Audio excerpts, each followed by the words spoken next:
سب تعریفیں اللہ کے لیے ہیں جو سب سے بڑا اور سب سے بلند ہے، عزت والا، قہر والا اور جلال والا ہے۔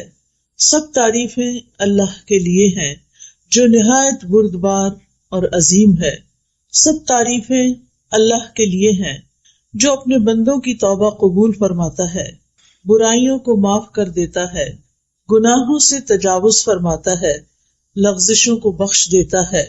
اللہ کے سوا کوئی معبود برحق نہیں، وہ اکیلا ہے، اس کا کوئی شریک نہیں، اسی کے لیے ساری بادشاہت ہے اور اسی کے لیے سب تعریف ہے۔ اسی کے ہاتھ میں ہر بھلائی ہے اور وہ ہر چیز پر پوری طرح قادر ہے۔ اللہم صلی علی محمد وعلی آل محمد کما صلیت علی ابراہیم وعلی آل ابراہیم انک حمید مجید۔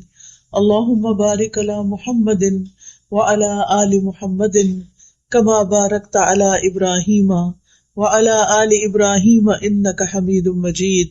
قرآن مجید میں اللہ تعالیٰ کا ارشاد ہے، لا یکلف اللہ نفسا الا وسعها لها ما کسبت وعلیہا ما اکتسبت ربنا لا تؤاخذنا ان نسینا او اخطأنا ربنا ولا تحمل علینا اصرا كما حملته على الذين من قبلنا ربنا ولا تحملنا ما لا طاقة لنا به واعف عنا واغفر لنا وارحمنا انت مولانا فانصرنا على القوم الكافرين۔ اللہ کسی نفس کو اس کی وسعت سے بڑھ کر تکلیف نہیں دیتا، یعنی جس پر کوئی بھی تکلیف آتی ہے وہ اتنی ہی آتی ہے جتنی وہ برداشت کر سکتا ہے۔ جو اس نے نیکی کمائی یعنی کسی انسان نے، وہ اسی کے لیے، یعنی اگر ہم اچھا کریں گے تو اس کا فائدہ کس کو ملے گا؟ کسی اور کو، کرنے والے کو۔ اور جو اس نے برائی کمائی، برا کیا، وہ اسی کے ذمہ ہے۔ اچھا کریں گے تو اپنے فائدے کے لیے، برا کریں گے تو اپنے ہی سر لیں گے۔ اے ہمارے رب، اگر ہم بھول جائیں یا ہم خطا کر بیٹھے تو ہماری پکڑ نہ کرنا۔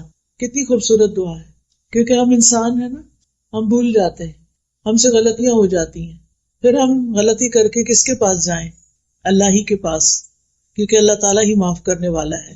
تو یا رب، غلطی ہو جائے تو ہمیں پکڑنا نہیں۔ اے ہمارے رب، ہم پر ایسا بوجھ نہ ڈالنا جیسا تو نے ہم سے پہلے لوگوں پر ڈالا تھا۔ اے ہمارے رب، اور تو ہم سے وہ بوجھ نہ اٹھوا جسے اٹھانے کی ہم میں طاقت نہیں، اور ہم سے درگزر فرما اور ہمیں بخش دے، اور ہم پر رحم فرما، تو ہی ہمارا مولا ہے، بس کافر قوم کے مقابلے میں ہماری مدد فرما۔ یہاں پر اللہ سبحانہ وتعالیٰ نے اپنے قانون سزا اور جزا کے بارے میں کچھ قاعدے اور اصول بتا دیے ہیں۔ پہلی بات تو یہ کہ اللہ تعالیٰ بندوں پر ان کی طاقت سے بڑھ کے بوجھ نہیں ڈالتا۔ دوسرا یہ کہ انسان کو وہی ملے گا جو اس نے کمایا ہوگا، خود کیا ہوگا، محنت کی ہوگی۔ ہاں یہ ضرور ہے کہ اگر کسی نے ایک نیک کام کی بنیاد رکھ دی اور اس کے اثرات اس کی موت کے بعد بھی جاری رہے تو وہ نیکی اس کے نامہ اعمال میں جمع ہوتی رہے گی۔ اسی طرح اگر کسی نے کوئی برا کام شروع کیا، برا ٹرینڈ سیٹ کیا اور وہ مر گیا تو اس کے بعد بھی لوگ جتنے اس برائی میں ملوث ہوں گے اس کا گناہ بھی اس کے ساتھ جائے گا۔ جیسے آج کل سوشل میڈیا کا دور ہے نا، تو کچھ لوگ اپنا فیس بک اکاؤنٹ بنا لیتے ہیں اور اس پر بہت فضول قسم کی چیزیں پوسٹ کرتے رہتے ہیں، اور پاسورڈ انہوں نے بہت چھپا کے رکھا ہوتا ہے۔ پچھلے دنوں میں کسی لڑکے کے بارے میں پڑھ رہی تھی کہ اس نے اسی قسم کی کچھ چیزیں کی ہوئی تھی کہ اچانک اس کی ڈیتھ ہو گئی۔ اب وہ خود فوت ہو چکا ہے، لیکن وہ فحش فلمیں اور ویڈیوز اور چیزیں اس کی فیس بک پر موجود ہیں، اور لوگ اس برائی کو دیکھے چلے جا رہے ہیں۔ تو اب آپ دیکھیے کہ وہ اور نو مور دنیا میں نہیں، کچھ اور پوسٹ نہیں کر رہا، لیکن وہ جو کر چکا ہے، جس کو اس نے بند نہیں کیا تھا، جس پر اس نے توبہ نہیں کی تھی، وہ اس کے اکاؤنٹ میں، اس کے نامہ اعمال کے اکاؤنٹ میں ایڈ ہوتا چلا جا رہا ہے۔ تو اس لیے انسان جو بھی کام دنیا میں کرے سوچ سمجھ کر کرے کہ میرے مرنے کے بعد مجھے کن الفاظ میں یاد کیا جائے گا، ایک اچھے تعمیری کردار کے انسان کے طور پر یا ایک برے انسان کے طور پر۔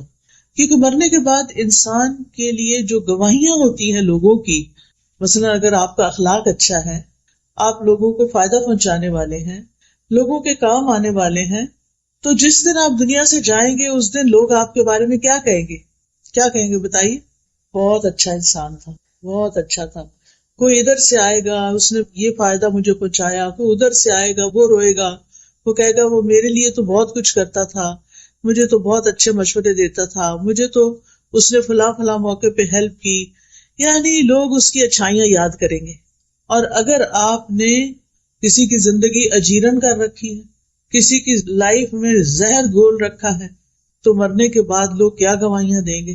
شکر ہے گلوں لتھا، وہ پنجابی میں کہتے ہیں نا، شکر ہے جان چھوٹی، شکر ہے اللہ نے سمیٹ لیا اس کو.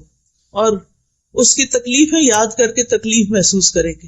تو یاد رکھیے کہ صرف اتنا ہی کافی نہیں ہے کہ ہم اپنی زندگی میں کچھ اچھا کر لیں تو بس اتنا ہی، یا برا کر لیں تو اتنا ہی رہ جائے گا، وہ ساتھ بھی چلے گا. پھر اسی طرح یہ ہے کہ اگر کسی انسان کی زندگی میں کچھ آزمائشیں ہیں تو ان پر بھی صبر کرنا چاہیے کہ اللہ تعالیٰ کو پتا تھا کہ میں اس کو سہار سکتی، میں اس کو برداشت کر سکتی. اللہ نے مجھ پر میری وسعت سے بڑھ کے بوجھ نہیں ڈالا، اور اللہ تعالیٰ مجھے اس کا بدلہ ضرور دے گا، وہ اس کے ذریعے مجھے پیوریفائی کر رہا ہے. کسی بھی طرح کی سختیاں حق سے، نیکی کے کام سے، اچھی چیزوں سے ہمیں روکے نہیں.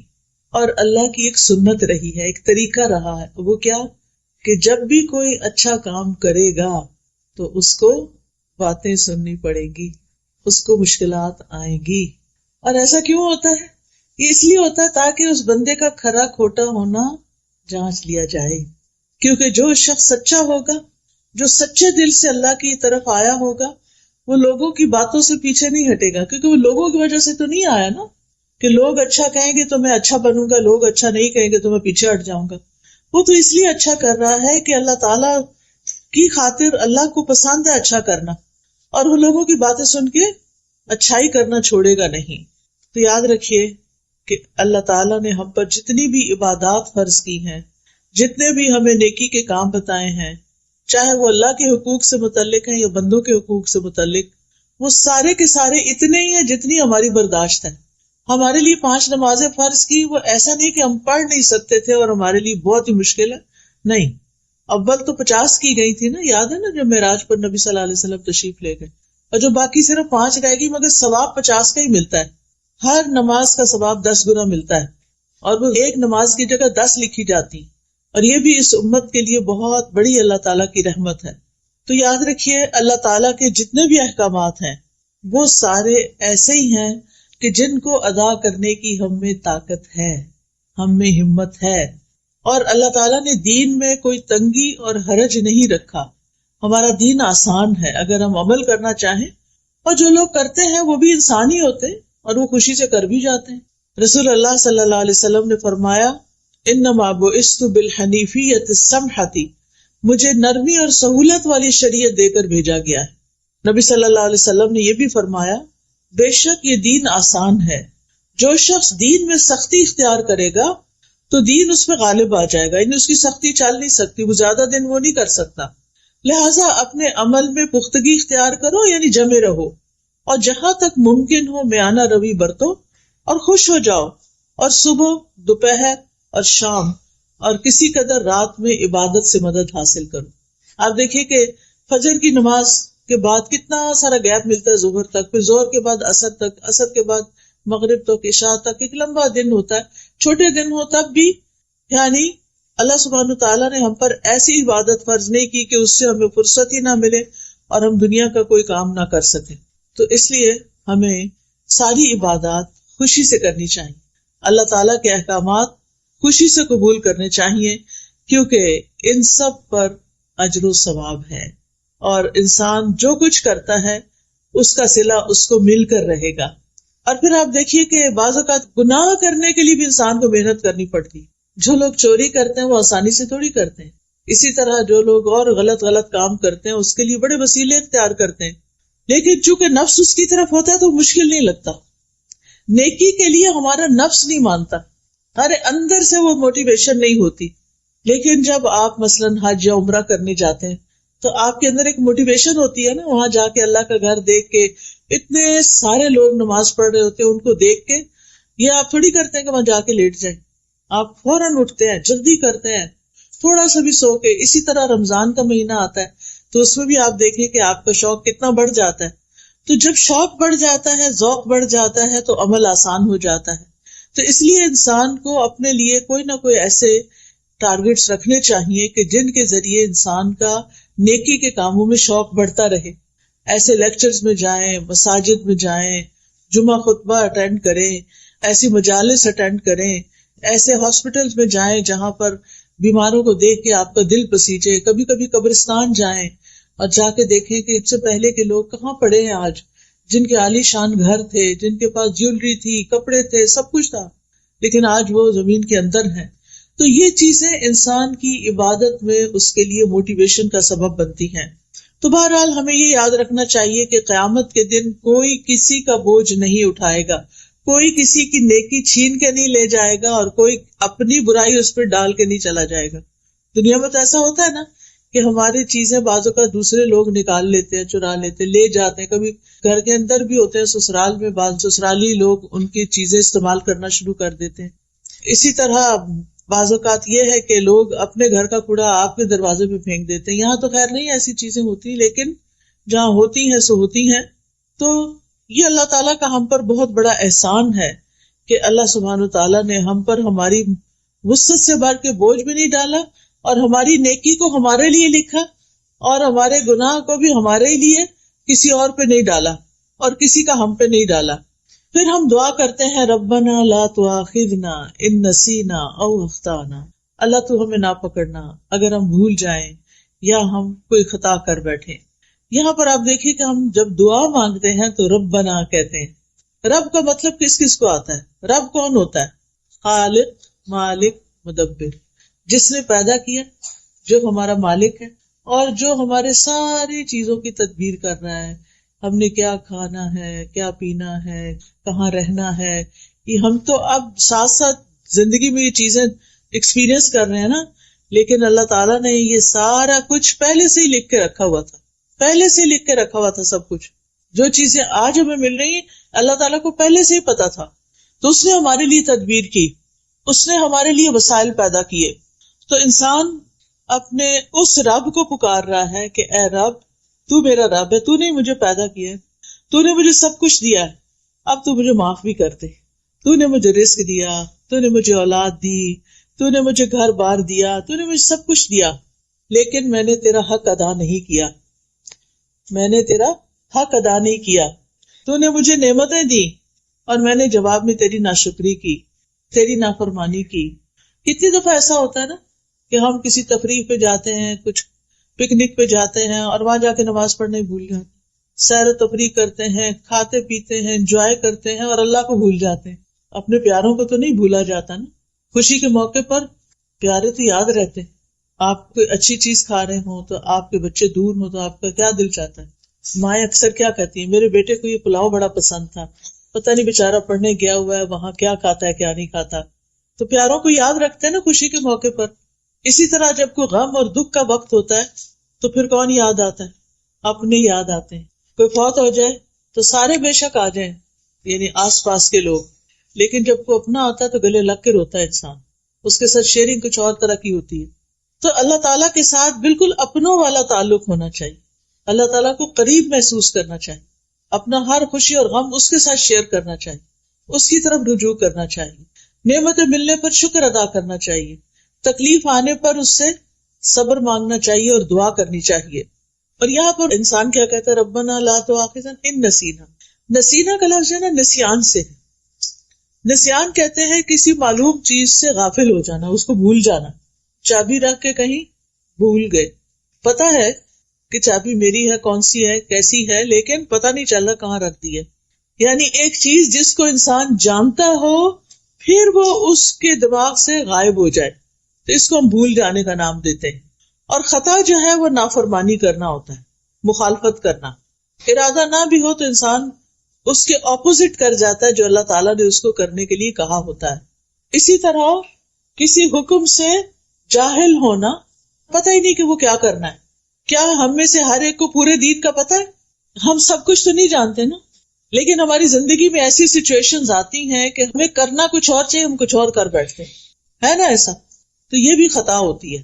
کبھی آپ ڈرائیونگ کرتے ہوئے راستہ بھولے اور آگے جا کے آپ نے کہا یہ تو میرا روز کا راستہ، پتہ نہیں مجھے ہو کیا گیا، میں نے ایگزٹ مس کر دیا.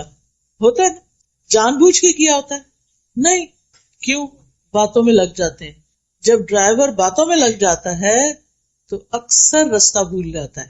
یعنی وہ اپنے مقصد سے غافل ہوا، ایک لمحے کے لیے غافل ہوا اور میلوں دور جا پڑا. یہ انسانوں کے ساتھ ہمارا معاملہ ہے، یعنی دنیا میں رہتے ہوئے. تو دین کے معاملے میں بھی ہمارا کچھ ایسا ہی رویہ ہوتا ہے. ہم لوگوں کی باتوں میں آ جاتے ہیں اور اللہ کا حکم بھول جاتے ہیں. ہم کوئی اچھا کام کرنے جا رہے ہوتے ہیں کہ لوگ کہتے ہیں لو یہ تم فلاں کام کرنے، کہیں چیریٹی میں دے رہے ہوتے ہیں نا، تو کہتے تو ان کو دینے کی نہیں ضرورت، ان کے پاس بہت فنڈز ہیں. ٹھیک ہے، مسجد جا رہے ہوتے ہیں تو کہتے کیا ضرورت ہے مسجد جانے کی، عورتوں کی نماز گھر میں ہونی چاہیے. ٹھیک ہے، اس ملک میں تو پھر کہیں بھی اسلام کا نام نہیں ہے. اگر عورت اور بچے مسجد نہیں جائیں گے تو اسلامی ماحول کہاں سے ملے گا؟ تو میرا کہنے کا مطلب یہ ہے کہ انسان جب جانتے بوجھتے ہوئے بھول کا شکار ہو جاتا ہے تو اس سے غلطی ہو جاتی ہے. اب غلطی ہو گئی، چاہے بھول کے ہوئی چاہے غفلت سے ہوئی، غلطی تو غلطی ہے نا. اب جب آپ نے ایسا کر لیا تو اس کے بعد کوئی ریگریٹس ہوتے ہیں کیا؟ ایگزٹ مس کرنے پر کوئی ریگریٹ ہوتا ہے؟ دل چاہتا ہے گھر ہی نہ جاؤ، آپ ادھر ہی بیٹھ جاؤ. کیا کر لیا، اتنے منٹ میں پہلے ہی لیٹ ہو رہی تھی اور لیٹ ہو گئے. سارے پیچھے سے بولنا شروع کر دیتے ہیں جو گاڑی میں بیٹھے ہوتے ہیں، بجائے اس کے کہ تسلی دی اچھا کوئی بات نہیں. ہم دوسروں کو اکثر پرووک ہی کرتے رہتے ہیں. خاص طور پہ میں خواتین سے کہوں گی کہ بچوں کی تربیت میں بڑے صبر و تحمل سے کام لیں. آپ گھر میں ایک سینٹرل رول پلے کرتے ہیں. آپ کے اوپر آپ کے ہسبینڈ ہیں، ہسبینڈ کے اوپر ان کا باس ہے، آپ کے نیچے آپ کے بچے ہیں اور بچوں کے بھی لیولز ہیں. ایک بچہ، پھر اس سے چھوٹا بیٹا ہے، پھر بیٹے سے چھوٹی بیٹی ہے، بیٹی سے چھوٹا پھر بیٹا ہے. آپ کہاں کھڑے ہیں؟ بیچ میں کھڑے ہیں نا. اگر آپ اسٹرانگ ہوں گے، آپ کے ریئیکشنز اچھے ہوں گے تو گھر کا ماحول بڑا خوبصورت ہوگا. اب ہوتا کیا ہے، باس نے کیا کیا، میاں کو، آپ کے ہسبینڈ کو کچھ کہہ دیا، اس کو چڑھ گیا غصہ. کیا وہ باس کے آگے بول سکتا ہے؟ نہیں، کیونکہ نوکری چلی جائے گی. اگر بولا تو وہاں تو نہیں بولنا. اب وہ ادھر تو چپ رہا. جب گھر آیا اور کھانا کھانے لگا اور کھانے میں تھوڑا سا نمک تیز تھا، کیا ہوگا؟ غصہ کس پہ نکلے گا؟ بیوی پہ. اب بیوی کو غصہ آیا ہوا ہے، اب وہ میاں کے آگے بول نہیں رہی کہ میں صبر کر رہی. ٹھیک ہے، کہ ابھی آئے ہیں، تھکے ہوئے آئے ہیں، اب اگر میں نے بولنا شروع کیا کہ میں سارا دن یہ اور یہ کرتی رہی ہوں، اگر تھوڑا سا نمک زیادہ ہو تو کیا ہوا؟ کیونکہ شوہر نے بھی اوور ریئیکٹ کیا. بات اتنی بڑی نہیں تھی، تھوڑا بہت ہوشنی تو ہو ہی جاتی، اور کئی دفعہ ایسا ہوا تو کچھ بھی نہیں کہا. آج چونکہ پیچھے سے غصہ لے کے آئے تھے لہٰذا کہیں تو نکالنا تھا. یاد رکھیے، یعنی ہماری ہیومن نیچر یہ ہے کہ ہم جب غصہ کرتے ہیں تو وہ اندر بھر کے رکھتے ہیں، اس کو ختم نہیں کرتے، اسے جانے نہیں دیتے، ریلیز نہیں کرتے. اب کھانے کی میز پہ ماں بھی بیٹھ گئی، بچے بھی بیٹھ گئے. اچھا، بچوں کی عادت یہ ہوتی ہے کہ کھانا کھاتے ہوئے وہ کیا کرتے ہیں، کبھی ہاتھ پاؤں ہلاتے ہیں، کبھی ٹانگیں ہلاتے ہیں، کبھی ایسے بیس پہ لیٹ جاتے ہیں، کبھی کچھ کرتے ہیں. اچھا، ماں نے پانی کا گلاس بھر کے رکھا ہوا تھا سائڈ پر، تو بچے نے ایسے ہی کھیل کھیل میں ہاتھ مارا، وہ نیچے جا گرا. اب کیا ہوگا؟ اب ماں کا جو غصہ بھرا ہوا تھا وہ کس پہ نکلے گا؟ بچے پہ. اور تھوڑا سا نکلے گا یا زیادہ نکلے گا؟ ٹھیک ٹھاک نکلے گا. اچھا، اب بچہ وہاں سے اٹھ کے چلا جائے گا، جا کے صوفے پہ بیٹھ کے اپنا موبائل نکالے گا اور کچھ کھیل کھیلنے لگے گا. اتنے میں جو چھوٹی بہن تھی وہ کسی چیز سے کھیل رہی تھی، وہ لگا آ کے اس بچے کو. اب وہ بچہ کیا کرے گا؟ اب بچہ غصہ اتارے گا، دونوں کی فائٹنگ شروع ہو گئی. اچھا، اب وہ جو چھوٹی تھی جس کو پڑی بھائی سے، اب اس کے دل میں غصہ ہے ابھی بھی، وہ جا کے اپنا بھالو اٹھاتی اور اس کو پٹک پٹک کے مارتی ہے اس کو. یہ ہوتا ہے گھروں میں، ٹھیک ہے نا. لیکن اگر ہم جو بیچ میں ہے نا، بیچ میں ماں، آپ کہیں گے ساری باتیں ماں کو سناتی ہیں، سب کچھ ماں ہی کرے، میں ہی سب پیسوں، میرے اوپر ہی سارا کام ہے، میں ہی سارا برداشت کروں، میں ہی. نہیں، اللہ نے آپ کو یہ مقام دیا ہے، اللہ نے آپ کو ممتا دی ہے، محبت دی ہے. آپ شوہر یا ساس کی باتوں سے غصے میں آ کے اپنے بچوں کی تربیت خراب نہ کریں. بچے صرف آپ کے لیکچر نہیں سنتے، بچے سی سی ٹی وی کیمرہ جو ہوتا ہے نا، اس کی طرح باریک آنکھ سے ہر کچھ دیکھ رہے ہو. کھیل رہے ہوتے ہیں، کان ان کے سارے آپ کی طرف ہوتے ہیں، ماما کس سے باتیں کر رہی ہیں، کیا باتیں کر رہی ہیں. اگر وہ آپ کا موڈ آپ دیکھتے ہیں تو پریشان ہو جاتے ہیں، اگر آپ اوور ایکسائٹیڈ ہیں تو ضرور کمنٹ کریں گے. اچھا پھر کیا ہوتا ہے، جو آپ کر رہے ہوتے ہیں نا وہ بھی وہی کرنا شروع کر دیتے ہیں، اور فار لائف ان کے اندر وہ عادتیں آ جاتی. تو یہ سلسلہ ختم نہیں ہوتا. ہونا کیا چاہیے کہ پہلے شخص سے جو غلطی ہوئی ہے نا، جو باس سے غلطی ہوئی، اگر وہ اللہ سے ڈرتا ہے تو اس کو اللہ سے بھی معافی مانگنی چاہیے، اور جس پہ زیادتی کی اس سے بھی معافی مانگنی چاہیے. کیا جو ہم سے چھوٹا ہو اس سے سوری نہیں کرنا چاہیے؟ کرنا چاہیے. اگر آپ باس ہیں اور آپ نے چھوٹے پہ زیادتی کر لی اور آپ کو ریئلائز ہو گیا، آپ کا ضمیر بول اٹھا ہے کہ میں نے زیادتی کی ہے، تو پھر کیا کرنا چاہیے؟ سوری کر لیں. کیا صرف بندے سے سوری کرنا چاہیے یا کسی اور سے بھی؟ یس، بندے سے تو آپ نے سوری کر لیا، اللہ سے بھی کرنا ہے، کیونکہ آپ نے ایک انسان کو ناحق تکلیف پہنچائی ہے. چلو بندوں نے معاف کر دیا، یا صرف اللہ سے توبہ کرنا کافی ہے یا بندوں کو بھی سوری کرنا ضروری ہے؟ بندوں کو بھی کرنا. اگر پہلا شخص جس نے زیادتی کی تھی وہ سوری کر لیتا، بات ختم ہو جاتی، لیکن اس نے سوری نہیں کی. آپ کو پتا نا، قابیل نے حابیل کو قتل کر دیا تھا. اب ہوتا کیا ہے، اب تک دنیا میں قتل کا جو سلسلہ چل رہا ہے اس کے گناہ کا ایک حصہ قابیل تک جاتا ہے. قیامت کے دن اس کا گناہ کتنا بڑا ہوگا، پہاڑوں جتنا، اس سے بھی بڑا، اور وہ بھی قتل کا گناہ. تو جو ایک غلط کام کر لیتا ہے اس کو توبہ کرنے میں، استغفار کرنے میں دیر نہیں کرنی چاہیے. اچھا چلے، اس باس نے تو سوری نہیں کی، لیکن آپ کے ہسبینڈ نے جو آپ کے ساتھ زیادتی کی، چلے آئے تھے، غصہ تھا، کھانا شروع کیا، غصہ نکالا، پھر تھوڑی دیر میں نارمل ہو جانا چاہیے تھا، تاکہ بچے جو ہیں وہ ٹیبل پر بیٹھ کر پریشان نہ ہو. کیونکہ پریشانی کے عالم میں جو کھانا کھایا جاتا ہے نا وہ لگتا نہیں، پھر وہ صحیح طرح ڈائجسٹ ہی نہیں ہوتا. بچے سہمے ہیں بیٹھے ہیں ٹیبل پر. جو بڑے بچے ہوتے ہیں نا وہ بہت محسوس کرتے ہیں، جو چھوٹے ہوتے ہیں نا وہ تھوڑی دیر میں پھر بھول جاتے ہیں. اب اگر شوہر نے کچھ کہہ ہی دیا تھا غصے میں، تو بحیثیت بیوی اتنا تو سمجھ لینا چاہیے نا کہ میرا شوہر جو ہے اس کا باس اچھا نہیں ہے اور وہ اس کی وجہ سے فرسٹریٹ ہوتا ہے اور پھر میری شامت آتی ہے، چلو کوئی بات نہیں. اگر وہی آگے سے ہنس کے، یعنی ہنسنا شروع کر دیتی، شوہر غصہ کر رہا، اب وہ تھوڑا سا ہنس دیتی، چلیے آئندہ نہیں ہوگا چھوڑیں اس کو، یا کوئی بھی بات کر دیتی، تو شوہر بھی شاید نارمل ہو جاتا اور بات نہ بڑھتی. اس نے بھی شوہر کی تنقید کو بہت سیریس لے لیا اور چیخنا چلانا شروع کر دیا.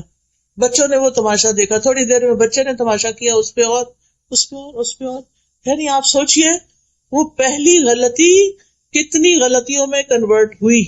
تو اگر ہم ابتدا کرنے والے ہوں تو پھر ہم ہی کو توبہ کر لینی چاہیے، ہم ہی کو ہی ودرا کر لینا چاہیے. اور صبر اسی کا نام ہے. صبر کس چیز کا نام ہے کہ اگر کسی نے کچھ کہہ دیا نا تو کہا کرے او جانے، کوئی بات نہیں، جسٹ اگنور. اپنے آپ کو کہا کرے اگنور کر دو، چھوڑو پرے، اس بیگیج کو اٹھانے کی کیا ضرورت ہے، جانے دو، انسان ہے نا، بس ہو گیا. کوئی اچھی چیز یاد کر لے اس کی. جن انسانوں کے ساتھ آپ کی روزمرہ ڈیلنگ ہوتی ہے، آپ کو چاہیے کہ آپ ان کی خوبیاں ٹپس پر یاد رکھیں کہ ان کے اندر یہ اور یہ اور یہ خوبی ہے، تاکہ جس وقت وہ کوئی خرابی کرے تو آپ کیا کریں، فوراً گردان پڑھ لیں، ان کے اندر یہ اور یہ اور یہ خوبیاں ہیں. خاص طور پر ہسبینڈ کی خوبیوں کا ضرور پتا ہونا چاہیے کہ وہ ہمارے لیے کہاں کہاں کتنے معاون ہیں، مددگار ہیں، سپورٹر ہیں، ان سے ہمیں کیا کیا فائدے ملتے ہیں. آپ سوچئے کہ اگر میری شادی ان سے نہ ہوتی تو میں کہاں ہوتی، پاکستان کے ایک گاؤں میں. یہ بہت سی خواتین کی یہ کہانی، وہ کہاں سے اٹھ کر شادی کی وجہ سے کہاں آ پہنچی. آپ سوچا کریں کہ اگر میری ان سے شادی نہ ہوتی تو یہ میرے بچے کہاں سے آتے، جن کو میں بہت ہی پیار کرتی. کیونکہ بعض اوقات ہم کہتے ہیں نا اس شخص سے ہمیں کچھ نہیں کبھی ملا، اللہ نے اس کے ذریعے آپ کو بچے دیے ہیں، اس پر آپ شکر ادا کریں. تو اس کے علاوہ بھی کوئی اس نے آپ کو کہیں ویکیشن پہ لے کر گیا ہوگا، کوئی شاپنگ کرائی ہوگی، گھرے پہ لے کر گیا ہوگا، کچھ تو کیا ہی ہوگا نا. آخر ہر انسان کے اندر، ٹھیک ہے کچھ لوگوں کی اچھائیاں زیادہ ہوتی ہیں تو وہ اوپر اوپر آ جاتی ہیں اور برائیاں دب جاتی ہیں، کچھ لوگوں کی بری عادتیں اتنی زیادہ ہوتی ہیں کہ ان کی اچھائیاں بھی، جو بڑی بڑی اچھائیاں ہوتی ہیں وہ بھی دب جاتی ہیں. تو نتیجہ کیا ہوتا ہے کہ ہم پھر ساری زندگی جل جل کے کڑ کڑ کے گزارتے ہیں. ہمارا شیطان ہمارے ساتھ جو لگا ہوا ہے نا ہر وقت، وہ کیا کرتا ہے، جب کسی سے کوئی ذرا سی ہمیں تکلیف پہنچے نا، اس کی 10 اور تکلیفیں یاد کرا دیتا ہے. اس نے وہاں بھی یہ کیا تھا، فلاں موقع پہ بھی کیا تھا، پچھلے اگلے زخم سارے تازے ہو جاتے ہیں. پھر تو آپ نے الٹ کرنا ہے اس کا. دیکھیں اگر آپ کے ہاتھ یا بازو کا کوئی حصہ جل جاتا ہے تو آپ کیا کرتے ہیں، مزید آگ میں دیتے ہیں اس کو، کیا کرتے ہیں، برف لگاتے ہیں. اچھا اور کیا لگاتے ہیں، آئس لگا کے، اور بھی تو کچھ لگاتے ہوں گے. کون سی میڈیسن لگاتے ہیں آپ، وہ کہتے ہیں ٹوتھ پیسٹ لگاتے ہیں، کچھ لوگ ہنی لگاتے ہیں. میں اس لیے یاد دہانی کرا رہی ہوں کہ عورتوں کو کچن میں اکثر واسطہ پڑتا رہتا ہے، اس وقت ایسی جلن ہوتی ہے کہ بھول جاتا ہے کیا لگانا ہے. ہنی سب سے اچھی ہے، یاد رکھیے ہنی کچن میں ضرور ہونی چاہیے. کچھ چھوٹی موٹی بھی بھاپ شاپ پڑے تھوڑی دیر بہت کاٹتی ہے، لیکن پھر آپ کا چھالا نہیں بنے گا. یاد رکھیے گا اس میرے نسخے کو، ٹوٹکے کو. انشاءاللہ آپ کو پہلے سے ہی پتا لیکن بھولے ہوئے تھے، جواب نہیں دیا آپ نے. اچھا جناب، تو میرا کہنے کا مطلب یہ ہے کہ جب کوئی ہمارے ساتھ برا کرے تو اس کی اچھائیاں فوراً یاد کر لیں. ہنی لگا لیں، ہنی بھی میٹھی ہوتی ہے نا، اس کی مٹھاس یاد کر لیں. ٹھیک ہے، تو جلن کم ہو جائے گی، تھوڑی دیر اور زیادہ ہوگی لیکن پھر کم ہو جائے گی. چھالے نہیں پڑیں گے، پھر زخم نہیں بنیں گے، پھر نشان نہیں پڑیں گے جلنے کے. تیز ہونا، جلن زیادہ ہو جائے تو نشان بھی پڑ جاتے ہیں نا، وہ جاتے نہیں. تو ہم نے ایسے ہی جل جل کے نشان اپنے اندر بڑے پکے کیے ہوئے. تو یاد رکھیے کہ غلطی، بھول چوک ہم سب کی زندگی میں ہے. نبی صلی اللہ علیہ وسلم نے فرمایا بے شک اللہ نے میری امت سے غلطی، بھول اور جس چیز پر لوگوں کو مجبور کر دیا جائے اس سے درگزر فرمایا. تو اللہ تعالیٰ معاف کرنے والے، ہمیں بھی لوگوں کو معاف کر دینا چاہیے. مثلاً روزے کی حالت میں اگر آپ نے بھول کر کچھ کھا لیا تو کیا ہوا، روزہ ٹوٹ گیا؟ نہیں، روزہ نہیں ٹوٹا. یہ نہیں کہ اور کھانے بیٹھ سے کہ اب تو روزہ ٹوٹ گیا، اب تو چلو تھوڑا سا اور کھا لو. ایسا نہیں کرنا، بلکہ اندر بھی نہیں لے جانا، یاد آ گیا تو باہر نکال دیں.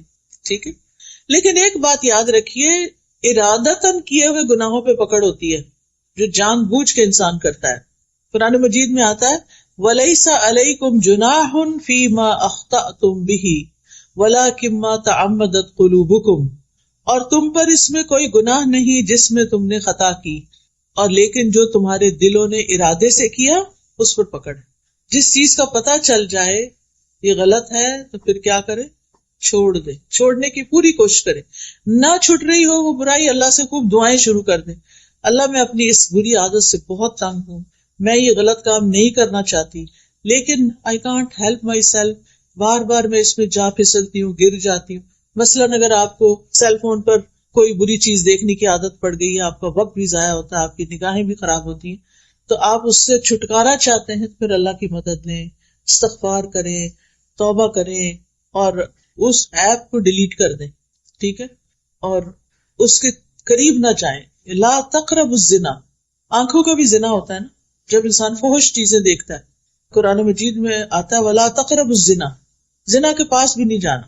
تو بہرحال ہم سے غلطیاں ہوتی ہیں، اللہ کے حق میں بھی ہوتی ہیں اور بندوں کے حق میں بھی ہوتی ہیں، اور پھر وہ غلطیاں بوجھ بن جاتی ہیں ہمارے اوپر. تو ہمیں دعا کرنی چاہیے ربنا ولا تحمل علینا اصرا کما حملتہ علی الذین من قبلنا، اللہ ہم پہ وہ بوجھ نہ ڈال جو ہم سے پہلے لوگوں پہ ڈالے. یعنی دین کے معاملے میں ہم پر وہ ذمہ داریاں نہ آئیں جو ہم اٹھا نہ سکیں، یا ہم کوئی ایسا عہد نہ کسی سے کریں جس پہ قائم نہ ہو سکیں. اللہ ایسا گناہ نہ کر بیٹھے جس کی توبہ نہیں، کیونکہ شرک کی توبہ نہیں ہے نا. تو یہ نہیں کہ آپ کہیں کہ میں تو بھول گئی تھی، نہیں، شرک کسی حال میں معاف نہیں. تو اس کے بارے میں بھی دل میں رکھے کہ اللہ ہم سے شرک نہ ہو. یا یہ کہ ہمارے اوپر کوئی ایسے کام نہ آئے کہ جس کو ہم نبھا نہ سکیں، ایسی بیماری نہ آئے کہ ہم اٹھنے بیٹھنے کے قابل ہی نہ رہیں.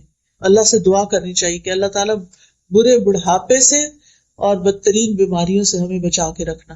اب دیکھیے کہ جو بزرگ، ابھی میں گاڑی میں انٹر ہو ہی رہی تھی کہ ایک فون آ گیا. ایک آنٹی ہے کافی بزرگ، بیچاری اکیلی رہتی تھی، کہتی ہوں فجر کی نماز کے لیے اٹھی ہوں اور گر گئی ہوں، ریبس ٹوٹ گئی ہیں اور پتہ نہیں کیا کیا ہو گیا ہے، ہل بھی نہیں سکتی، ہاسپٹل میں پڑی ہوئی ہیں. ایسی دل کو تکلیف ہوئی. کہتی میری برتھ ڈے تھی اس دن اور میں اٹھی تھی کہ آج میں نے اتنا صدقہ کرنا ہے، آج میں نے یہ کرنا ہے، لیکن میرے ساتھ دیکھیں کیا ہو گیا. تو میرے لیے دعا کریں، آپ بھی دعا کریں اللہ تعالیٰ ان کو صحت دے اور ان کی تکلیف دور کرے۔ اب آپ سوچیں کہ جس شخص کی ربز ٹوٹ جائے اس کے لیے تو سانس لینا بھی دوبھر ہے، تو اللہ ہمیں کسی ایسی تکلیف میں نہ ڈالنا، ایسی مشکل میں نہ ڈالنا کہ ہم دوسروں پہ بوجھ بن جائیں۔ ربنا ولا تحملنا ما لا طاقت لنا به، اللہ ہم سے وہ بوجھ نہ اٹھوا جس کے اٹھانے کی ہمیں طاقت ہی نہیں، یعنی ایسے کاموں کی ذمہ داری ہم پہ نہ آئے جو ہم نبھا نہ سکیں۔ بعض اوقات ایسا ہوتا ہے کہ انسان کی زندگی میں ایسے حادثات ہو جاتے ہیں کہ انسان کو مجبوراً وہ ذمہ داریاں لینی پڑ جاتی ہیں۔ میری خالہ اللہ تعالیٰ ان پر اپنی رحمت نازل کرے، ان کے اپنے 11 بچے تھے، جو سب سے بڑا بچہ تھا اس کی اور کار ایکسیڈنٹ میں ڈیتھ ہو گئی، اس کی اور اس کی بیوی دونوں کی۔ 4 بچے چھوٹے چھوٹے پیچھے تھے، وہ بچ گئے۔ اب آپ خود سوچیں کہ جس خاتون نے اپنے اتنے بچے پالے اور 4 یتیم بچوں کو پالنے کی ذمہ داری ان پہ آ گئی، اور ایج ایسی تھی کہ جوان نہیں تھی اب، لیکن بڑی اچھی طرح انہوں نے وہ ذمہ داری نبھائی۔ لیکن ان کو دیکھ دیکھ کے رحم آتا تھا کہ کیسی آزمائش میں آ پڑی۔ ایک تو یہ کہ اللہ تعالیٰ کو پتا ہوتا کہ کون کیا بوجھ اٹھا سکتا ہے، لیکن پھر بھی ہم کمزور ہیں، کیونکہ پھر ہمارے منہ سے کوئی باتیں نکل جاتی ہیں کہ اللہ میرے ساتھ ایسا کیوں، یہ کبھی نہ جملہ بولیں۔ اللہ کو زیادہ پتا ہے کہ کسی کے ساتھ کیا ہونا چاہیے اور کیا نہیں ہونا چاہیے۔ تو شرعی احکامات میں بھی اور تقدیر کے حالات میں بھی اللہ سے آسانی مانگنی چاہیے کہ اللہ تعالیٰ ہماری تقدیر میں کوئی ایسی چیز نہ ہو جس سے ہماری زندگی دوبر ہو جائے، اور ہمیں ایسی مشقت میں نہ ڈالنا جو ہم اٹھا نہ سکیں۔ واعف عنا واغفر لنا وارحمنا، کتنی خوبصورت دعا ہے۔ اللہ ہم سے درگزر فرما، جو فرائض ادا کرنے میں ہم سے کوئی کوتاہی ہوئی ہے یا اللہ تو اس کو معاف کر دے، ہمیں بخش دے، ہم سے درگزر کر اور ہم پر مہربانی کر۔ ہم رحم کے قابل ہیں، ہم کمزور انسان ہیں۔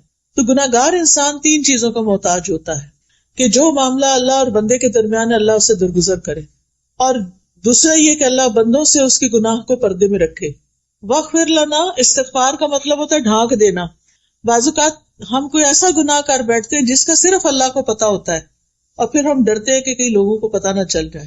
خاص طور پر جو ٹین ایج ہوتی ہے نا، اس میں انسان سے کوئی ایسی غلطیاں ہو جاتی ہیں بعض اوقات کہ جس پر ساری زندگی وہ پچھتاتا ہے۔ مثلاً بچوں کو نشے کی عادت کب پڑتی، کس ایج؟ ٹین ایج، جو پڑھائی کا سٹریس آتا ہے، جو بہت سے سٹریس آتے ہیں۔ پھر اسی طرح پڑھائی میں سیریس ہونے کی بجائے ایسے ریلیشن شپ میں گرفتار ہو جاتے ہیں کہ I love you and I miss you, سارا دن اسی میں گزار دیتے ہیں۔ اب جب نکلتے ہیں نا ٹین ایج سے باہر، 20s میں آتے ہیں اور حقائق سامنے آتے ہیں کہ پڑھا نہیں تو اب ہوگا کیا، اور نشے میں پڑ گئے تو اب کیا ہوگا، تو پھر اس وقت انسان سخت پریشان ہو۔ یہ دعا اپنے بچوں کو بھی سکھا دیں، چھوٹے چھوٹے بچوں کو بھی۔ تو گناہگار انسان 3 چیزوں کا محتاج ہوتا ہے کہ اللہ میرے سے جو گناہ ہو گیا جس کا صرف تجھے پتا ہے تو اس کو معاف کر دے، بندوں سے میرے گناہ کو ڈھانپ دے، اور تیسرا یہ کہ آئندہ کے لیے مجھ پہ رحم کر اور مجھے دوبارہ اس گناہ کے قریب نہ جانے دے، مجھے بچا لے۔ اور پھر آپ دیکھیے کہ کبھی انسان کے گناہ دل میں ہوتے ہیں، بدگمانیوں وغیرہ کی شکل میں، کبھی زبان میں ہوتے ہیں، کبھی جسم سے کر رہا ہوتا ہے۔ تو جو چیز دل میں ہے یا اللہ اس کا تجھے پتا ہے، تو اس کو معاف کر دے۔ جو ہم نے کر لیا جس سے منع کیا گیا اس کو تو ڈھانپ دے، اور آئندہ کے لیے ہمیں بچا کے رکھ۔ اور پہلے بخشش مانگی، گناہوں کو ڈھانپنا مانگا، اور پھر رحم مانگا، کیونکہ پہلے وہ خانہ خالی ہو نا، صاف ہو، تو پھر رحمت آئے گی، توبہ معافی ہو جائے گی تو پھر ہی اللہ کی رحمت آئے گی نا۔ اگر ہم نے توبہ معافی کی نہیں، مانگی نہیں، تو پھر باقی کیا ہوگا؟ انت مولانا، تو ہی ہمارا مولا ہے، تو ہمارا مالک ہے، تو ہمارا مددگار ہے۔ فانصرنا علی القوم الکافرین، تو ہمیں کافر قوم کے مقابلے میں مدد دے۔ اور یہ اللہ تعالیٰ ہی ایمان والوں کا حقیقی مولا ہے۔ تو یہ اللہ تعالیٰ کی بہت بڑی رحمت ہے کہ اللہ نے ہمیں یہ دعا کرنا سکھائی ہے۔ وہ ہمیں جانتا ہے نا، ہماری ضروریات کو بھی جانتا ہے، اس نے ہمیں مانگنا سکھا دیا۔ پھر اس سے بھی پتہ چلتا ہے کہ مانگنے کی چیزوں میں 3 اہم چیزیں ہیں مانگنے کی: عفو، درگزر، بخشش اور رحمت۔ پھر یہ کہ رب کے وسیلے سے مانگنا چاہیے، اس سے تکلیف دور ہوتی ہے، ربنا کہہ کے، ربی کہہ کے۔ اور پھر یہ کہ مومن بندوں کے لیے اللہ کی خاص رحمت ہوتی ہے۔ تو پیاری بہنوں، ہم سب انسان خطا کار ہیں۔ حدیث میں آتا ہے ہر انسان خطا کار ہے، اور بہترین خطا کار وہ ہیں جو توبہ کرتے ہیں۔ تو ہم سب کو توبہ استغفار کی ضرورت ہے۔ مومن سے بھی گناہ ہو جاتا ہے، متقی انسان سے بھی ہو جاتا ہے، پارسا، محسن، اعلیٰ درجے کے نیک انسان سے بھی غلطی ہو جاتی. کوئی انسان غلطی سے پاک نہیں. پیغمبر معصوم ہوتے ہیں، ہم معصوم نہیں، ہم سے غلطیاں ہوتی ہیں. نبی صلی اللہ علیہ وسلم نے فرمایا ہر مومن سے کوئی نہ کوئی ایسا گناہ ہو جاتا ہے جس کو وہ اکثر کر لیتا ہے، یا کوئی ایسا گناہ ہوتا ہے جس پر وہ قائم رہتا ہے، چھوڑ نہیں پاتا، اور اس کو چھوڑ نہیں سکتا حتیٰ کہ دنیا سے چلا جاتا ہے. کچھ عادتیں بن جاتی ہیں. بعض اوقات میں اتنی حیران ہوتی ہوں کہ ہم اتنی زیادہ زبان کی حفاظت کے بارے میں باتیں پڑھتے ہیں، لیکن جب میں لوگوں کا عملی رویہ دیکھتی ہوں تو وہ کوئی حفاظت نہیں کر رہے ہوتے. جو فضول بات، ہر بات میں کچھ نہ کچھ بولنا، خاموشی کی تو عادت ہی نہیں نا. تو میں سوچتی ہوں انہوں نے کبھی لیکچر کوئی سنا بھی ہے کہ نہیں.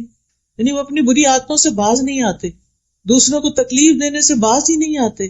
ان کے سرشت میں پڑا ہوا ہوتا ہے چبھتی ہوئی باتیں کرنا. ہم اگر تانے شانے نہ دیں تو ہمارا گزارا نہیں. کیا فرق پڑتا ہے؟ ضروری تو نہیں کہ ہر وقت دوسروں کو نصیحت کرتے رہیں. کوئی ضروری ہے؟ ایک شخص مسجد نبوی میں پیشاب کر رہا تھا، صحابہ دوڑے کہ اس کو مارے، اس کو روکے. آپ نے کہا تم رک جاؤ، اب وہ کر رہا ہے نا کرنے دو، کیونکہ اگر وہ سال میں دوڑ پڑتا تو ایک جگہ کر رہا تو ساری مسجد خراب ہوتی. تو بعض اوقات اتنی سی بات ہوتی ہے چھوٹی سی، اور ہماری بد اخلاقی اس برائی کو بہت بڑا بنا دیتی ہے اور اس کے اثرات دور دور تک چلے جاتے ہیں. تھوڑا سا ٹنگ کو کنٹرول کر لیں.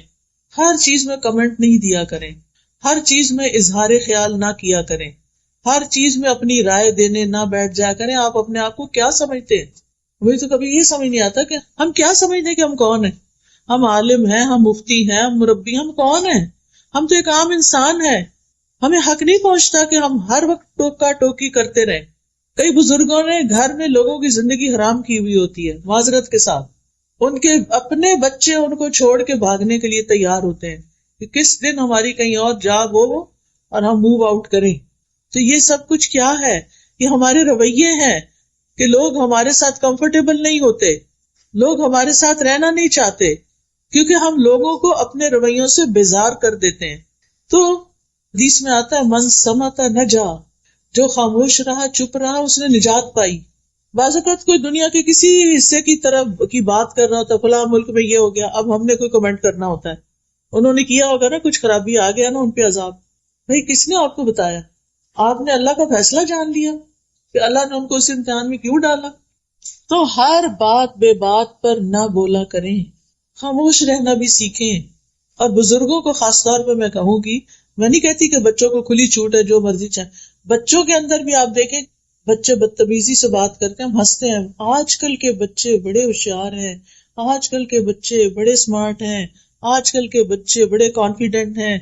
ایسے ایسے تعریفی جملے بول کے ان کی بدتمیزیوں کو ہم نے ملٹی پلائی کر دیا. تو بچوں کو بھی شے نہ دیں، جو غلط بات ہے اس کو چپ رہے، بالکل نہ ہنسے، بالکل خاموش رہیں. صرف اپنی خاموشی سے بتائیں کہ مجھے یہ بات پسند نہیں آئی جو تم نے اپنی دادی کو کہی ہے یا تم نے اپنی نانی کو کہی ہے. کیونکہ بعض اوقات وہ ان کو بدتمیزی سے کہہ رہے تھے، نانی آپ تو یہ کہہ رہی تھی، اب آپ یہ خود کر رہی ہیں. تو اس طرح کی چیزیں جو ہیں ان کو شے نہیں دینی چاہیے. تو بہرحال کچھ عادتیں بڑی مشکل سے جاتی، اس کے لیے اللہ تعالیٰ سے دعا کرنی چاہیے. نبی صلی اللہ علیہ وسلم نے فرمایا مومن کو اس حال میں پیدا کیا گیا ہے کہ وہ فتنوں میں گرنے والا، توبہ کرنے والا اور بھولنے والا ہوتا ہے. یعنی باتوں کو بھلا دیتا ہے جو غلط قسم کے لوگوں کے رویے ہوتے ہیں. جب اسے نصیحت کی جاتی ہے تو وہ واعظ اور نصیحت قبول کرتا ہے، یعنی مان جاتا ہے بات کو، ریزسٹ نہیں کرتا. پھر یہ یاد رکھیے کہ غلط کام، غلط باتیں، زبان کی غلطیاں یہ جہنم میں لے جانے کا سبب بنتی ہیں. گناہ ذلت کا سبب بنتے ہیں. صغیرہ گناہ بھی، چھوٹے چھوٹے گناہ بھی بندے کو ہلاک کر دیتے ہیں. گناہوں کا ایک بوجھ ہوتا ہے جو قیامت کے دن لوگ اپنی پیٹھ پہ اٹھائے ہوئے ہوں گے. اس لیے ہمیشہ گناہوں سے معافی مانگتے رہنا چاہیے، کیونکہ جو گناہ کرنے کے بعد توبہ کرے گا اللہ تعالیٰ اس کو بخش دے گا، کیونکہ اللہ تعالیٰ غفور الرحیم ہے، بڑا بخشنے والا ہے. وہ دن اور رات توبہ قبول کرتا ہے. انبیاء بھی استغفار کرتے تھے. یہ بتائیے کہ نبی صلی اللہ علیہ وسلم دن میں کتنی بار استغفار کرتے تھے؟ 70 سے 100 بار. ٹھیک ہے، کیا ہم بھی کچھ دفعہ استغفار کرتے ہیں؟ ہم میں سے ہر بہن کو کم از کم 100 دفعہ یہ تسبیح ضرور پڑھنی چاہیے، استغفر اللہ و اتوب الیہ، استغفر اللہ و اتوب الیہ. ایک تسبیح لازماً ہر روز کیا کریں. کیوں؟ اس لیے کہ اگر نبی صلی اللہ علیہ وسلم جو معصوم تھے وہ 100 دفعہ استغفار کرتے تھے تو ہمیں نہیں کرنی چاہیے. ابراہیم علیہ السلام نے کیا دعا کی تھی؟ والذی اطمع ان یغفر لی خطیئتی یوم الدین، وہ ذات جس سے میں توقع رکھتا ہوں کہ قیامت کے دن وہ میری خطائیں معاف کر دے گا. موسیٰ علیہ السلام نے کیا کہا تھا؟ کسی یاد ہے موسیٰ علیہ السلام کی توبہ کی دعا جب ان سے وہ ایک شخص قتل ہو گیا تھا غلطی سے؟ رب انی ظلمت نفسی فاغفر لی فغفر لہ انہ هو الغفور الرحیم. یونس علیہ السلام نے کون سی دعا کی تھی؟ شابش. داؤد علیہ السلام نے رب اوزعنی ان اشکر نعمتک التی، اور پھر وظن داؤد انما فتناہ فاستغفر ربہ، استغفار کیا تھا انہوں نے. نوح علیہ السلام نے اپنی قوم سے کہا تھا کہ لوگوں استغفار کرو، اللہ بڑا معاف کرنے والا ہے، آسمان سے وہ بارشیں برسائے گا، تمہیں مال اور بیٹے دے گا اور تمہارے لیے نہریں جاری کر دے گا. یہ استغفار کے فائدے ہیں. معافی مانگنے سے یہ کچھ ملتا ہے. آپ کی زندگی میں کسی بھی چیز کی کمی ہے نا، کوئی بھی آپ کا پرابلم ہے، آپ استغفار شروع کر دیں، اللہ تعالیٰ اس مسئلے کو حل کر دیں گے. گناہوں سے توبہ کریں. تمام لوگوں کو استغفار کا حکم ہے، اور ایمان والوں کی تو خاص صفت ہے وَبِالْأَسْحَارِ هُمْ يَسْتَغْفِرُونَ، کہ وہ سحری کے وقت استغفار کرتے ہیں. اور جو اللہ سے معافی کی امید رکھتا ہے اللہ تعالیٰ اس کو معاف کر دیتا ہے. اور بخشش مانگنے والے کے لیے اللہ کا وعدہ ہے کہ جب تک بندہ معافی مانگتا رہے گا اللہ تعالیٰ بھی اس کو معاف کرتا رہے گا.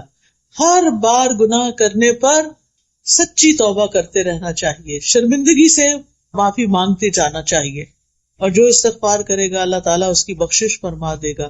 حدیث میں آتا ہے رسول اللہ صلی اللہ علیہ وسلم نے فرمایا ہمارا رب تبارک و تعالی ہر رات کو اس وقت آسمانی دنیا پہ آتا ہے جب رات کا آخری تہائی حصہ رہ جاتا ہے.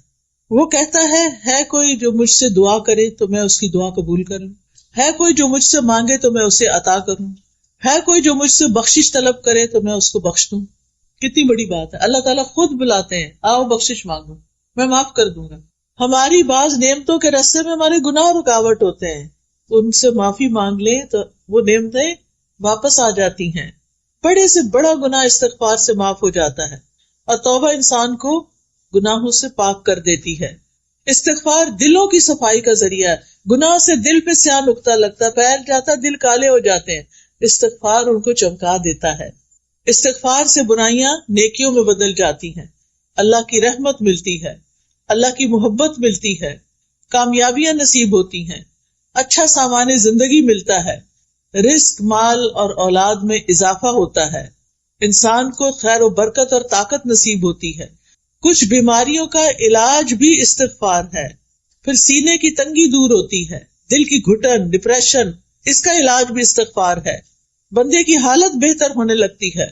اللہ کا عذاب نہیں آتا جب تک بندہ استغفار کرتا ہے. قیامت کے دن وہ شخص اپنا نامہ اعمال دیکھ کے خوش ہو جائے گا جس میں ڈھیروں ڈھیر استغفار ہوگا. استغفار جنت میں داخلے کا ذریعہ ہے. تو کرنے کے کام کیا ہے؟ کرنا کیا ہے؟ کثرت سے استغفار کرنا ہے. روزانہ کتنی بار؟ 100 بار. نبی صلی اللہ علیہ وسلم تو ایک ایک مجلس میں 100 بار کر لیتے تھے. اگر ہم سارے دن میں بھی 100 بار کر لیں تو بڑی بات ہے. پھر امید رکھ کے بخشش مانگنی ہے. یہ نہیں کہنا پتہ نہیں میرے تو گناہ اتنے زیادہ معاف ہوں گے کہ نہیں، یہ نہیں کہنا. یہ سوچنا ہے اللہ معاف کرنے والا ہے، اللہ مجھے معاف کر دے گا. پھر گناہ ہو جائے تو انتظار کرنا ہے کہ 80 سال بعد حج پہ جائیں گے تو توبہ کریں گے. فوراً توبہ کرنی ہے. کھلا گناہ ہو تو کھلی توبہ، چھپا گناہ ہو تو چھپ کے توبہ. اور سچی توبہ. سچی توبہ کا مطلب یہ ہے کہ انسان پکا ارادہ کرے کہ میں نے دوبارہ نہیں اس گناہ کی طرف آنا.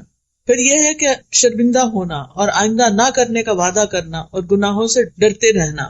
جو شخص دنیا میں اپنے گناہوں سے ڈرتا ہے قیامت کے دن اللہ تعالیٰ اس کا ڈر نکال دیں گے، اس کا ڈر ختم ہو جائے گا. لہٰذا پیاری بہنوں، آج کا میرا میسج آپ کے لیے یہی تھا اور اپنے لیے بھی، کہ اپنی غلطیوں پر معافی بھی مانگنی ہے اور اصلاح بھی کرنی ہے اور اللہ تعالیٰ سے مدد مانگتے رہنا ہے. ٹھیک ہے نا؟ اس کے لیے ایک کارڈ ہے استغفار کے فائدے. یہ دیکھیں، یہ کارڈ ہے انگلش اور اردو ترجمے کے ساتھ ساتھ، دیکھ کے ادھر رکھ دیں. ٹھیک ہے؟ اس میں ہم نے ساری استغفار کی دعائیں لکھی ہوئی ہیں. اگر آپ دن میں ایک دفعہ یا ہر جمعے کو بیٹھ کے آخری گھڑیوں میں دعائیں قبول ہوتی ہیں اس وقت پڑھ لیں، سحری کے وقت پڑھ لیں. یہ آپ میں سے ہر ایک کے پاس ہونا چاہیے. مجھے نہیں پتا کہ ہر ایک کو پورا آئے گا کہ نہیں، لیکن ایک کتاب ہے ایاک نستعین ہے آپ کے پاس، اس کے اندر بھی لکھا ہوا ہے استغفار، ٹھیک ہے؟ اس میں حفاظت کی دعائیں بھی ہیں، انگلش کی بھی ہے اور یہ اردو کی بھی ہے۔ اس کے علاوہ ہمیں ہر وقت کنفیوژن رہتی ہے، یہ کام کریں کہ نہ کریں، یہ رشتہ آیا اب کیا کریں، کبھی اس سے مشورہ کرتے کبھی اس سے۔ سب سے پہلے اللہ تعالیٰ سے مشورہ کریں، استخارہ، یہ کارڈ بھی ہر گھر میں ہونا چاہیے۔ پھر بہت سے لوگ بیمار ہیں، دعا کر دیں، کوئی دوسرے تو کریں گے، آپ خود بھی کریں، یہ آیات شفا ہے۔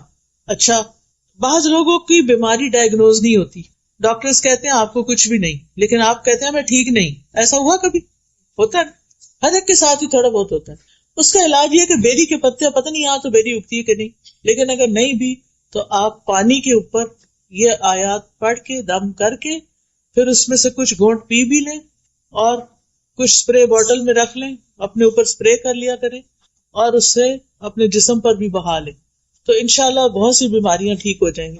بیری کے پتوں کو ابال کے ایک تسلے میں مٹھی بھر ابال کے جب ان کا رنگ نکل آئے، پھر اس کو ٹھنڈا کر کے اس کے اوپر یہ ساری آیات شفا پڑھ کے اور پھر اس کو مریض کو تھوڑے سے گھونٹ پلائے بھی اور اس کے جسم پر بہائے بھی، پورا نہا کے شیمپو وغیرہ کر کے آخر میں لوٹے میں یا بوٹل میں ڈال کے پھر اپنے سارے جسم پر مل کے، یہ بہت ہی عمدہ علاج ہے ایسی بیماریوں کا جو ڈائگنوز نہ ہو۔ پھر نماز کے بعد کی مسنون اذکار ہیں، یہ حفاظت کی دعائیں، یہ بھی اردو انگلش میں ہیں۔ آپ دیکھیے کہ پتہ نہیں $2 کی یا $3 کی ہیں، لیکن اس سے آپ کے کتنے ہزاروں ڈالر بچ سکتے ہیں اگر اللہ تعالیٰ آپ کو پروٹیکشن دے۔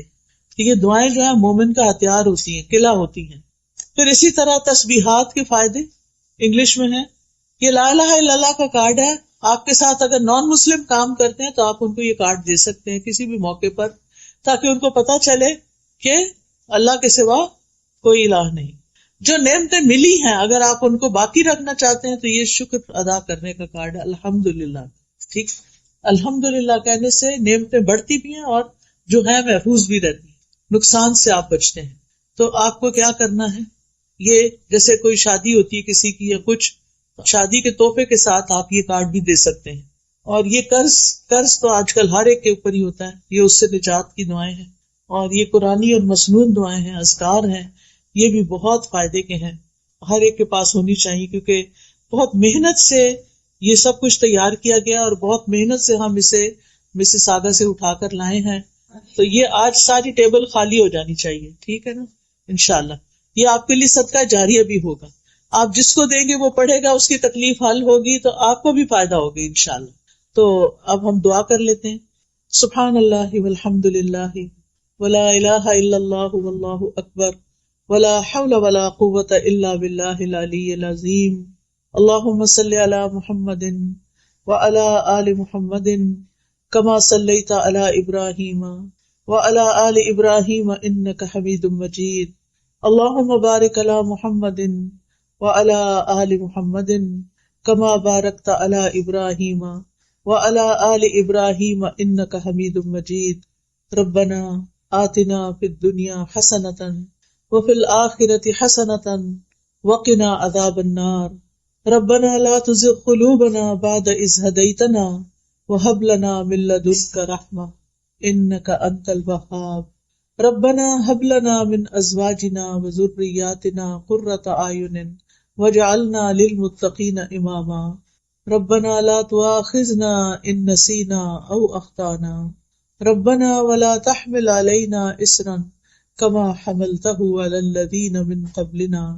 ربنا ولا تحملنا ما لا طاقة لنا به واعف عنا واغفر لنا وارحمنا أنت مولانا فانصرنا على القوم الكافرين۔ یا اللہ، یا رحمان، یا رحیم، یا کریم، یا ذی الجلال والاکرام، یا اللہ تو ہم سب پر اپنی رحمت نازل فرما، تو ہم سب کو بخش دے، ہمارے گناہوں کو معاف کر دے، ہمارے بوجھ ہم سے دور کر دے، ہماری برائیاں ہم سے دور کر دے، ہمیں اچھا اخلاق عطا فرما، ہمیں ہر طرح کی نیکیوں میں دوڑ لگانے کی توفیق دے اور ساری برائیاں چھوڑنے کی توفیق دے۔ اللہ ہمیں بھی، ہمارے گھر والوں کو، ہمارے بچوں کو ہدایت دے، ان کی نسلوں کو بھی ایمان پر قائم رکھنا۔